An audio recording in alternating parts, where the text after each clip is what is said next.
¿Qué tal, familia madridista? Bienvenidos otra vez a Merengue Latino, el espacio donde hablamos del mejor equipo del mundo. José Mourinho volvió a hablar y dijo cosas que van a generar debate entre los madridistas. Además les traigo el resumen completo de fichajes, con cifras, entradas, salidas y notas para cada refuerzo.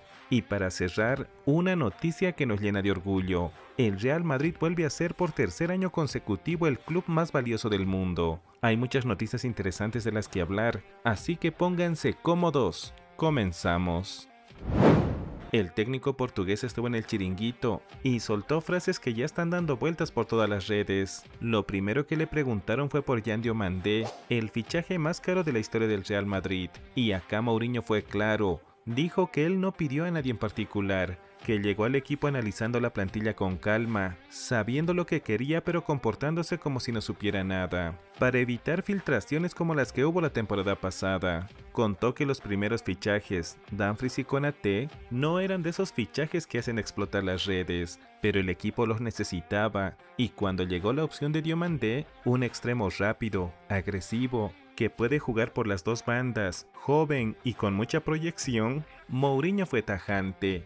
Yo quiero si es a 120, a 80 o a 40 millones, eso ya no es cosa mía. El técnico se saca la presión del precio de encima y pone el foco solo en el rendimiento futbolístico. Después habló de Bernardo Silva, y ahí se notó un cariño especial. Dijo que Bernardo es un jugador muy Guardiola, de esos de los que Pep se enamora, y que eso viniendo de un entrenador como Guardiola significa mucho. Mourinho fue más allá y aclaró que no lo fichó para quitárselo al Atlético o al Barcelona, sino porque tenía la convicción real de que Bernardo es nivel Real Madrid.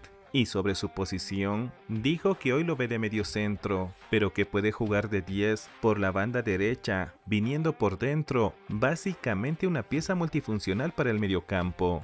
Le preguntaron también quién puede ser el jugador que dirige el equipo, ahora que ya no están Kroos y Modric, y Mourinho con respeto, dijo una frase que se va a quedar: solo hay un Luka y un Tony, pero enseguida puso el foco en Arda Güler, del que dijo que le encanta, y que cree que le va a pasar algo parecido a lo que pasó con Modric, empezar en una posición más ofensiva, y con el tiempo ir cayendo un poco más atrás, hasta jugar de 8 o de 6, todo por su inteligencia de juego. Básicamente Mourinho está proyectando a Güler como el futuro cerebro del mediocampo blanco. También le tocó opinar sobre el Barcelona de Hansi Flick. Fue bastante elegante, que ve un buen trabajo de Flick, de Deco y de los jugadores. Y cuando le preguntaron directamente si le gustaría tener a Lamine Yamal en el Real Madrid, la respuesta fue un contundente no. Reconoció que es un jugador grandísimo, con un margen de proyección enorme, que no es normal ser campeón de Europa y del mundo tan joven, pero cerró con una frase que ya es viral: tenemos una plantilla top, no abriría hueco por nadie, ahora son los míos, y los míos son los mejores. Ahí Mourinho dejó claro que sus prioridades es la identidad y la unidad del plantel actual, por encima de cualquier jugador de otro equipo.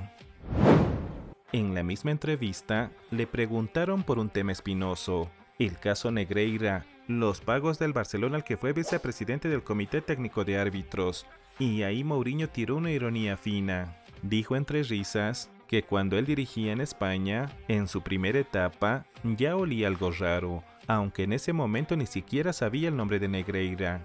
Con sus propias palabras sentía algo extraño, no sabía quién era, pero algo no encajaba, y ahora años después, ya se sabe que efectivamente había algo extraño detrás. Ahí soltó la frase más filosófica de toda la entrevista.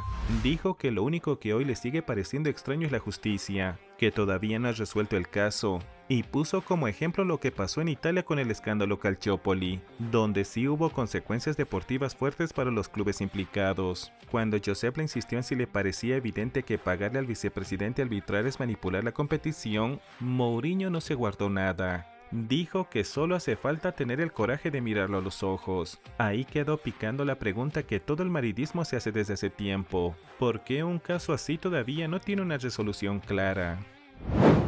Ahora vamos al resumen completo de lo que fue este mercado de fichajes para el Real Madrid, porque hubieron muchos movimientos. Con la llegada de José Mourinho en junio, arrancó una pequeña revolución en el club, y para armar el equipo a su gusto, el Real Madrid invirtió 225 millones de euros en 6 fichajes. Vamos uno por uno. Primero Ibrahima Konaté, que llegó libre para reemplazar la salida de Álava. Después Dumfries por 20 millones, para cubrir el lugar de Dani Carvajal. También llegó Marco Cucurella por 55 millones, ocupando el puesto que dejó Fran García. Bernardo Silva llegó libre, sustituyendo a Dani Carvajal, y el fichaje estrella, Yan Diomandé por 125 millones de euros, convirtiéndose en el fichaje más caro de la historia del club, llegando a tapar el hueco que dejó Franco Mastantuono. Y por último Carlos Espi, por 25 millones, en lugar de Gonzalo García. Ahora lo interesante es el análisis por líneas. En ataque Diomandé llega justo para ocupar esa posición de extremo derecho que venía vacía desde hace temporadas, y junto con Espi, le da a Mourinho más variantes para hacer funcionar la dupla Mbappé-Vinicius. La nota en esta zona es sobresaliente. En defensa con Cucurella, Konaté y Dumfries, se busca corregir los errores del año pasado, cuando ni Carreras, ni Hausen, ni Trent terminaron de convencer. Cucurella y Dumfries dan garantías, pero queda la duda del central, porque el rendimiento de Konaté va a depender de qué tan sanos estén Rudiger y Militao. La nota en esta posición es un aprobado, y el punto flojo del mercado es el mediocentro. Después del fichaje fallido de Rodri, el equipo blanco se queda sin ese 5 puro que tanto necesitaba, y toda la esperanza en esa zona recae en Bernardo Silva, que va a tener que asumir un rol de doble pivote. La nota en esa zona apenas es suficiente, y en la portería no hubo grandes cambios. Courtois sigue siendo el titular, Lunin el suplente, y la única salida fue de Fran González al Sevilla. Y algo que no podemos dejar pasar, la cantera del Real Madrid dejó casi 200 millones de euros en ventas. Nombres como Nico Paz por 60 millones, Gonzalo García por 40, Víctor Muñoz, Mario Gila, Álvaro Rodríguez, Alex Jiménez y varios más terminaron financiando gran parte de este mercado. La fábrica demostrando que es un pilar de la economía del Real Madrid. Y para cerrar la noticia que como madridistas nos da orgullo, según el informe de Fútbol 50 2026, el equipo blanco repite por tercer año consecutivo como la marca del equipo de fútbol más valioso del planeta, con una valoración de 2.4 millones de euros, un 25% más que el año pasado. El Barcelona se mantiene segundo, cerca a los 2.000 millones, pero lo más fuerte en esto, el Real Madrid no solo lidera en valor económico, sino también en fortaleza de marca, con un puntaje de 95.8 sobre 100, el más alto entre 281 clubes analizados en todo el mundo. Ni Arsenal ni Bayern Múnich se acercan a esa fortaleza de marca.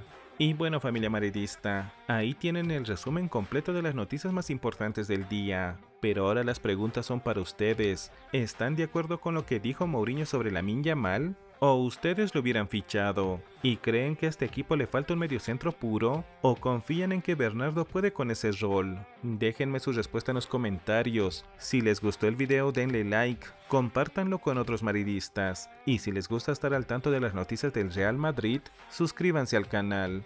Esto fue Merengue Latino, nos vemos en el próximo. Un saludo y como siempre, ¡a la Madrid!